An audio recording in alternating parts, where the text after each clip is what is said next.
Hello, welcome to my humble homestead and garden side chat.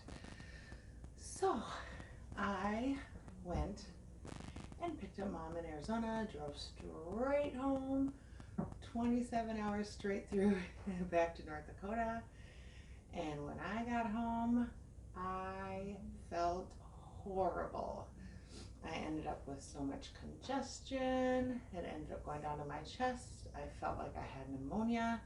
So today I am going to go over some home remedies that I have. I was so close to needing an antibiotic, but I was determined to not get one. So it was rough for a few days, but I stuck in there and I was eating raw garlic. I was doing my apple cider vinegar steams, which I do have a video on. Those were very helpful. I was drinking turmeric, ginger, and honey tea with lemon in it. So with that, I'm going to start and do a home remedy, which I actually stuck in here because we have to blend it up. So that's the first thing. There's some syrups that I'm going to do when I get my herbs going, like an elderberry syrup or things like that, that are great for cold and flu season. But this is one that is easy to make. It's like a tonic that is easy to make with items that should already be in our kitchen. And so this I will start with. So if we don't have the elderberries on hand, or if we don't have time to make like the fire tonic, which I'll make in the future, that has the onions and the horseradish and the garlic in it, then we'll go ahead and just make this one, which is real easy. So the first thing that we need in here is a whole lemon. So a whole lemon, this is what I do is I just cut the ends off and take the, you can see it's in there, take the peel off and the seeds out, and I just stick the whole entire lemon in there. And then I'm going to put my glasses on so I can actually read what I'm saying. And then 4 cloves of garlic, so 4 entire cloves of garlic. And we do it peeled and chopped. So 4 cloves of garlic in here that's peeled and chopped. And then a 4-inch piece of ginger. So I use the ginger root. I put the whole thing in with the root and all. If you don't have fresh ginger at your house, you can use 1 teaspoon up to 1 tablespoon. You can work your way up, do it how you like for taste, but ginger is super, super good and healthy as well. And then, let's see, and then raw honey. So raw honey is fine too, but raw is always best. So you can just put as much as you want in that to taste, but it also helps coat the throat, and they have some nice healing properties as well. So I put that in here, and then what I'm going to do, or you can use just a regular blender, blend it up. Oh, and 1/2 cup of water. Oh, don't forget the water. And I used actually distilled water here because I have that. I've bought distilled water for my broth and some other things. And just mix it up, blend it up. If it gets too thick, you can add some more water into that. And then you just blend it up. You can put it in a jar and label it. I labeled it here garlic, ginger, and honey tonic. And it can last in your fridge for up to 2 weeks. And you just take 1 teaspoon up to 1 tablespoon every few hours as needed. And I am telling you, my mom thought I was going to hack up a lung, and I am so much better.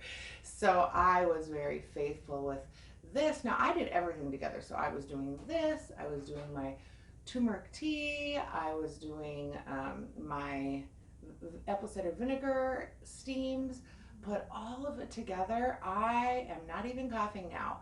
Now I'm going to continue to do it because, like, you know, when a doctor gives you an antibiotic, they're like, take the full dose.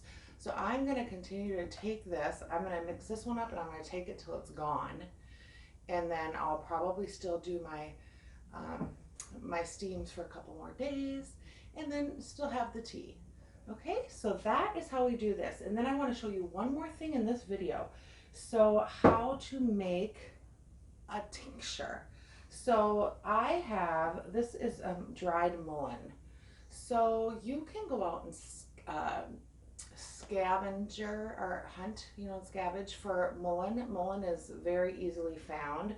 The reason why I ordered it, because it's really easier to order on one of the herb sites too. You can also get it on Amazon. Amazon, there's a brand called Pioneer, which I trust very, very well. And that's where I got mine, just because mullein also looks very similar to ragweed. And if any of you have allergies, I just didn't want to take the chance. So I decided to order mine. But if any of you are really good foragers out there, and you can probably find it. It has some nice kind of fuzzy, shiny leaves, and then it grows really tall, like these yellow, some of them grow taller than me, like little yellow beady flowers at the top. But anyway, so I ordered this. This is also really, really good for lung health. So I actually put this in my apple cider vinegar steam as well. You can also put it in tea.